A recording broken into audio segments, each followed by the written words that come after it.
Hi guys, welcome back to my channel. My name is Rachel and I am a homeschooling mom of 3 children, and today I wanted to share with you my teacher planner for the 2018-2019 school year. I did decide to go back to the Erin Condren planner. They worked on the planner for this year so that it is a lot easier for homeschooling mommers to use this for multiple children, and you don't have so many like pages that you don't really know what to do with. I've been able to convert mine over and to use almost all of the pages in my book. Actually, I will be using every page in my book. There's nothing that I wasn't able to repurpose or to use as it was, and so I just wanted to share that with you, and that's it. Okay, so I will flip the camera around and I will show you my new planner. Okay, so this is my Erin Condren planner, and I absolutely love the cover that I chose because it looks more grown up. I didn't want a planner that was going to look more kiddie, simply because everything that has to do with homeschooling has to do with my children, with the exception of this planner. And so I decided that I was going to get something that seemed to be more grown up. And I did not put the date on the front cover because I want to be able to interchange with my other planners that I get or have used in the past. So I just didn't add a specific year date. When you open up, I have this page over here that I've already started using for educational websites. I am going to write down all of the websites that I come across that I think will be beneficial for my children or for myself as far as I'm researching different things. I will have all of those items in this area. I have a list of them already. I just didn't start writing them in yet. And then this is a dashboard that I made to put in here. I had this pretty paper that I wanted to use, and I just put it inside of the binder. There are many tutorials on YouTube that teach you how to do this, but this was just something that I added to mine. And then I also took the sleeve, this clear pocket sleeve, out of my last Erin Condren teacher planner, and I put it in here because you can only add 3, but I wanted one to put in the front of my book, and so that's what I did. I just added this to the front of my book because I have a few things that I want to have at the very beginning of my teacher planner throughout the year. Then over here, I just have the sticky note here telling me that I need to color code the quarters for the school year, and this is one of my favorite post-it notes that I have. Donna from Donna's Creation sent this to me so long ago, and we love this pack of post-it notes. Whenever we do like a brainstorm on anything during the school day, we all put on a mustache so that we are thinking seriously. I don't know why that's what that means to us, but when we think seriously, we all put on a mustache. And so I've been trying to find more of these, but I have been unsuccessful, but I love them to pieces. We still have quite a few of them left though. Okay, and so next page, this originally was the All About Me page, and as you can see, I covered that over and I added these 2 Happy Planner stickers in there, and they say chore list. I'm sorry, I'm like squinting to see what that says. But they say chore list, and this page is going to be for our sick day and our travel day routines. When we travel or we have a sick day, we have a different type of curriculum that we follow, in that we have work that can be done laying in bed or just not necessarily being in the classroom, but we have to pre-plan these things. This was a tip that I got from another homeschooled mom here on YouTube when I made a video asking what everyone else does when it comes to sick days in their home when the child is not so sick that they can't work. And one of the suggestions was that I make playlist for documentaries and different things that they can do from a more comfy position. And so I am going to put all of those resources here on this page, and this will also be good if I have to step away and Dad has to come in and step in for the day. They have their routines that they can do, but if it's a challenging day, they have quick things that they can do and stay on task.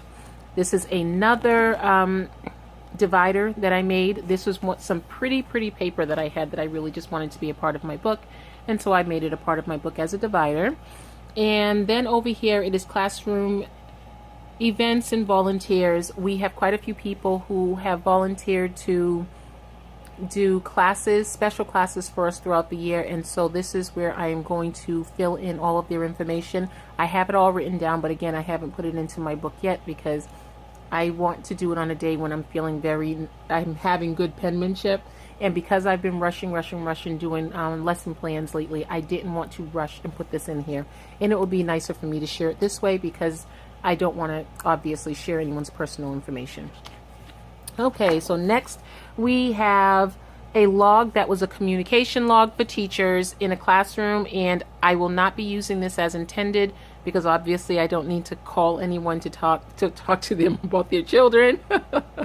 And so we are using it for field trip logs. So I'm going to put field trip log up here, and then down here, instead of reason and resolved, we are going to get contact information and website information put in right there for any field trips that we will be taking. If I have to contact someone in particular to schedule our appointment, or if I need to go to a website to reserve a spot or anything like that, that will all be kept on this page. And I think this is a good amount of space for me to do all of those things. And then we have our full 2 years from July 2018 to December 2019. Well, not full 2 years, but it's a 2-year calendar. And then over here we have the year at a glance, but it doesn't say year at a glance anymore. It just has space for the months of the year and just a space for you to write in whatever you're going to be doing. And we are definitely going to be using this space throughout the year. Then you have some graph paper, which I'm sure I am going to fill in because I write everything down. And so being able to chart different things is a huge thing to me. Okay, and so from there we go into the month view. The month view, well, you have pages, and then you have a month view, and then you have your lesson planners, which is the big change with the Erin Condren planners for this year, because you have all of these things all together instead of being separated. So for September, we have this is your notes page right before your month's view. We are going to use this section for a scrapbooking page. So for this month, for the month of September, all of the pictures that we take from our field trips, classroom work, all of those things will be put over here on a scrapbook page, so it can serve as a bit of a yearbook for our children. And I think this will be very nice to look back at when I have to reference this book, just to have something like that in there. And I was really excited when I saw these pages because I immediately thought scrapbook, awesome. So I am going to keep this section just the way it is so that we can write down all of our important dates or dates that we have special events happening. And I think that will definitely work well on a page with scrapbooking. So from here we go to the month view.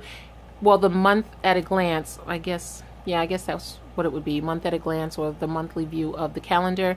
And this is for our September month, which we start off our school year. And in the beginning of the week is when we plan most of our activities, just in case the end of the week is needed for catch up for anything. And that's the way I plan everything. Of course, in time this will probably fill up, but that's okay. I just like to plan it out so that we have room to breathe a little bit. And if we have extra space, we just fill it in with something wonderful and fun for our children. And then we go into our lesson planning weeks, and this is our lesson plan for our first week for all 3 of my children. This is their online curriculum, and this is also their at-home curriculum that we do together in groups. We have 3 group activities every single day, or special classes. We call them specials because that's simply what they called them when they were in their last school, and so we just kept the same name. And on our first day of school, we do a field trip. We always start the first day of school when Dad is home, so that he is a part of the very first day of school, and it makes a big difference. I love the idea of just having him here on the first day of school. So we normally start the first weekend in the first Monday of September, and he is home on that day, and so it's the best day to start school. And we do have a field trip the very first day to kick off our school year, and then we go into everything else, our physical classroom work after that. And then I went to the second week and I planned everything out. This is a full week of school, so there's no field trip this week. I think for the first week we have 2 trips, or 2 out of classroom trips that we're planning, but one of them is just for a couple of hours. So I didn't cancel out their classroom work. And for this week, I planned everything out all the way through. But then for the next week, I did not write down what we will be doing because I want to make sure that with the first 2 weeks, they are going to be on task and it's not too much or too little for them. before I pencil it into this week. Well, I don't use pencil, and I don't use friction pencil. I'm afraid of losing my information if my book overheats, because that is a possibility. And so I didn't do that. So that is what we're doing here, and I'm excited about this book. It's just absolutely beautiful. So skipping past to the back of the book, we come over here and we have student checklist, and this is for attendance for a classroom where you have plenty of space to write in all of your students' names. I broke it down. We will be using this for attendance because I simply want to keep an attendance roster for my children. It is not necessary for me to turn one in for the state that I live in, but I am going to keep it for my own personal information.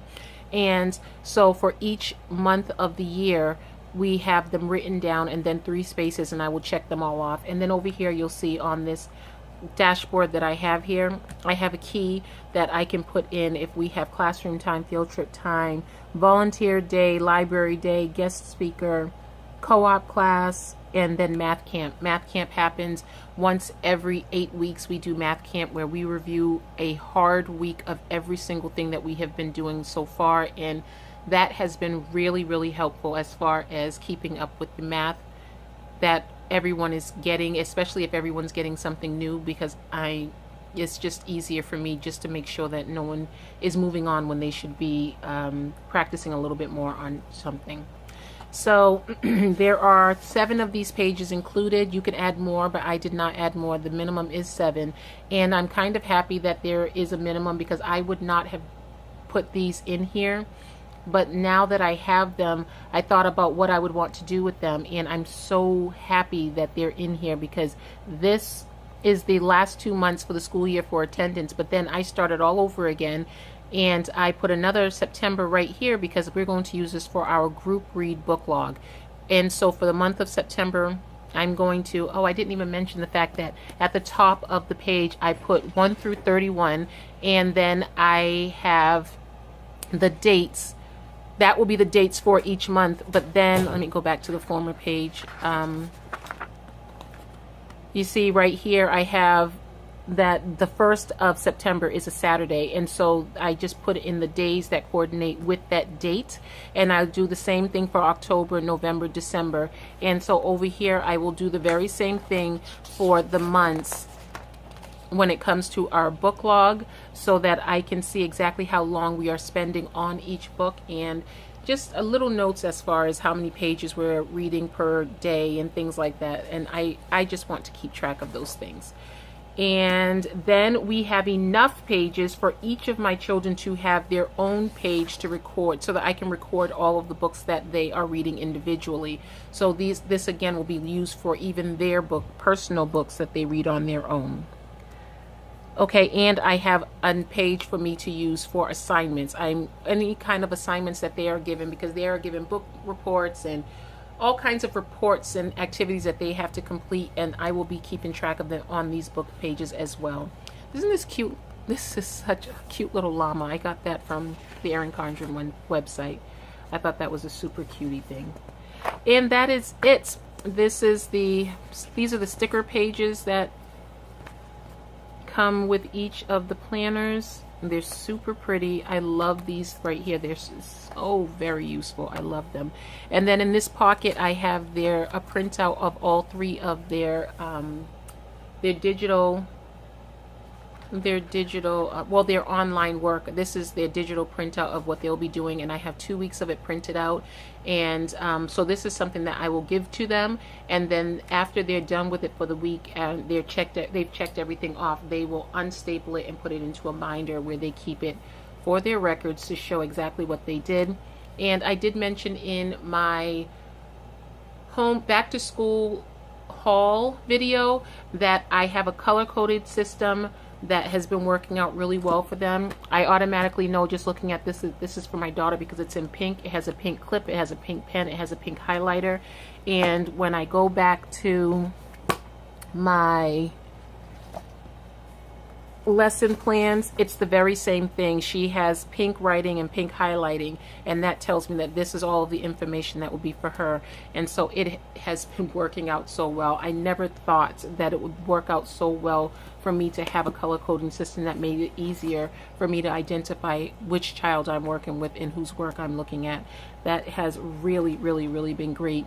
This folder right here was in my last Erin Condren teacher planner. I took it out and put it in here because I just needed more space for folders. And whereas originally I planned on making another one, I just decided that I would just use the one from my old book, and I'm happy that I did because I really like this. Okay, and then in the back you have the option of adding 3 of the clear sleeves, and I have 3 children, so 3 sleeves was absolutely perfect. I put their spelling list for the year in this pocket so that they have all of their spelling words just right there in front. I have them for me. This is my copy. They have their own copy, but I just have something to quickly grab and do all of their activities from these right here. And then there is that back page that you can use for absolutely anything that you want to. So there she is, front to back. Definitely perfect for this year. I absolutely love what they did with this planner for this year. It is very, very useful. I'm super excited about it. It is already kind of bulky, but I can always take some of the folders out if I need to. But for right now, I'm just going to leave them where they are, and it's okay for this to be bulky. The spine or the quail on this is a little bit bigger than the last one that I had, so I think it'll hold everything just fine. I do have a band that goes around it, and this does not leave the house because I really can't afford for anything to happen to this. So this does not leave my house. It stays right at home at my desk or in my portable bag that I roll around my house when I'm planning, with all of the curriculum books in it.